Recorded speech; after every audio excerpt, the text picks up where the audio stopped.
ಮಾಹಿತಿ ಕೊಟ್ಟಿದೆ SIT ಮಾಹಿತಿ ಕೊಟ್ಟಿದೆ.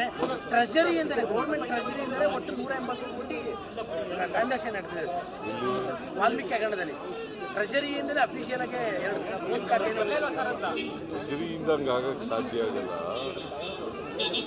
ಟ್ರೆಜರಿಯವರು ಅಲ್ಲಿ ದುಡ್ಡು ಕೊಟ್ಟಿರ್ತಾರೆ, ಅಲ್ಲಿ ಅವ್ಯವಹಾರ ಆಗಿದ್ರೆ ಅದಕ್ಕೆ SIT ಇದೆ ನೋಡ್ಕೊತದೆ. ಗೊತ್ತಾಯ್ತಾ? ಈಗ 3 ತನಿಖೆಗಳು ನಡೀತಾ ಇದೆ. ಒಂದು CBI ಬ್ಯಾಂಕ್ಗಳಿಗೆ ಸಂಬಂಧಪಟ್ಟಂತೆ, ಇನ್ನೊಂದು ED, ಇನ್ನೊಂದು SIT ಮಾಡಿದ್ದೀವಿ. SIT ಅವರು ತನಿಖೆ ನಡೆಸ್ತಾ ಇದ್ದಾರೆ. ತನಿಖೆ ರಿಪೋರ್ಟ್ ಬರಲಿ. ಅಲ್ಲ, ತನಿಖೆ ರಿಪೋರ್ಟ್ ಅಲ್ಲೇ ಇದೆ ಸರ್. ಆರಂಭದ ರಿಪೋರ್ಟ್ ಇನ್ನು ರಿಪೋರ್ಟೇ ಕೊಟ್ಟಿಲ್ಲ. ರಿಪೋರ್ಟ್ ರಿಪೋರ್ಟ್ ಬಂದಿದೆ ಸರ್. ಪ್ರಾಥಮಿಕವಾದಂಥ ರಿಪೋರ್ಟ್ ಬಂದಿದೆ. ಯಾರಿಗೆ ಬಂತು? ಕೊಟ್ಟಿದೆ ಸರ್.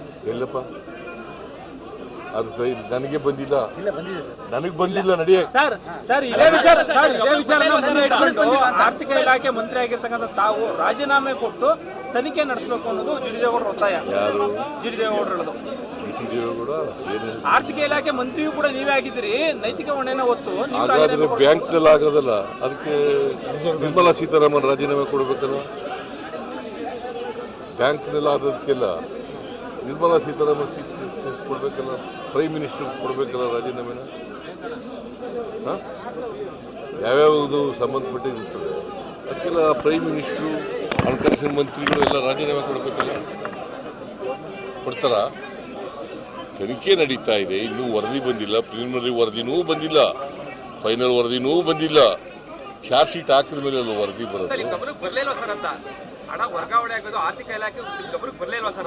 ಏನು, ಯಾರು, ಎಲ್ಲಿಂದ ವರ್ಗಾವಣೆ ಆಗಿದೆ? 187 ಕೋಟಿ ಟ್ರೆಜರಿಯಿಂದ ವರ್ಗಾವಣೆ ಆಗಿದೆ. ಪ್ರತಿ ಸಾರಿನೂ ಕೂಡ ನನ್ನ ಹತ್ರ ಬರಲ್ಲ. ಅವರು ಎಷ್ಟು ದುಡ್ಡಿದೆ ಅಷ್ಟು ರಿಲೀಸ್ ಮಾಡಿಬಿಡ್ತಾರೆ. ಅವ್ರಿಗೆ ಯಾರು ಅಧಿಕಾರಿಗಳು ರಿಲೀಸ್ ಮಾಡ್ತಾರೆ. ಅದು ನನ್ನ ಗಮನಕ್ಕೂ ಬರಲ್ಲ. ನಾನು ಕೂಡ ಅದಕ್ಕೆ ಸೈನ್ ಹಾಕಲ್ಲ. ಗೊತ್ತಾಯ್ತಾ? ಅದು ಹೆಂಗೆ ತನಿಖೆ ಇನ್ನೂ ಮುಗ್ದೇ ಇಲ್ವಲ್ಲಪ್ಪ. ತನಿಖೆ ಮುಗಿದೀನಿ ಸುಮ್ಮನೆ ಹೇಳಿದ್ರೆ BJP ಅವ್ರು ಹೇಳ್ತಾರೆ ಅಂತ ನೀವು ಕೇಳ್ತೀರಾ? ಇನ್ಯಾರು ಹೇಳಿದ್ರು ನಿಮ್ಗೆ? ಎಲ್ಲಿ ವರದಿ ಬಂದಿದೆ? ಎಲ್ಲಪ್ಪ ವರದಿ ಬಂದಿದೆ? ಎಲ್ಲಿ ಬಂದಿದೆ? ಇನ್ನು ಚಾರ್ಜ್ ಶೀಟ್ ಹಾಕಿಲ್ಲ. ವರದಿ ಬಂದಿದೆ. ಚಾರ್ಜ್ ಶೀಟ್ ಹಾಕಿಲ್ಲ ಇನ್ನೂ. ಎಂಕ್ವೈರಿ ನಡಿ, ಇನ್ವೆಸ್ಟಿಗೇಷನ್ ಇಸ್ ಗೋಯಿಂಗ್ ಆನ್. ವರದಿ ಬಂದಿದೆ ಅಂದ್ರೆ ಎಲ್ಲಿದೆ? ಕೊಡೋ ದಾಖಲಾತಿ ಕೊಡು. ಕೊಡಪ್ಪ ದಾಖಲಾತಿ ಕೊಡ. ಕೊಡೋದು ದಾಖಲಾತಿ. ಟ್ರೆಜರಿಯಿಂದ ಹೋಗಿರೋ ದುಡ್ಡು ಏನು ಏನಂತ ಬಂದಿದೆ?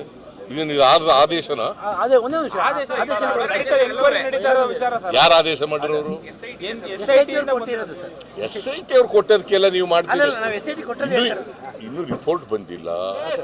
ಅವರು ಅನಲೈಸ್ ಮಾಡಿ ರಿಪೋರ್ಟ್ ಕೊಡ್ಲಿ, ತನಿಖೆ ಮಾಡಿ ರಿಪೋರ್ಟ್ ಕೊಡ್ಲಿ, ಆಮೇಲೆ ಎಲ್ಲ ಕ್ರಮ ತಗೊಳ್ಳೋದು. ಯಾರು ಜವಾಬ್ದಾರರು ಅಂತ ಆಮೇಲೆ ತಾನೇ ನಿಗದಿ ಮಾಡೋದು. ಇನ್ನು ರಿಪೋರ್ಟೇ ಕೊಟ್ಟಿಲ್ಲ, ಇನ್ನು ಜವಾಬ್ದಾರಿ ನಿಗದಿ ಮಾಡೋದು ಅಂತಂದ್ರೆ ಹೆಂಗೆ?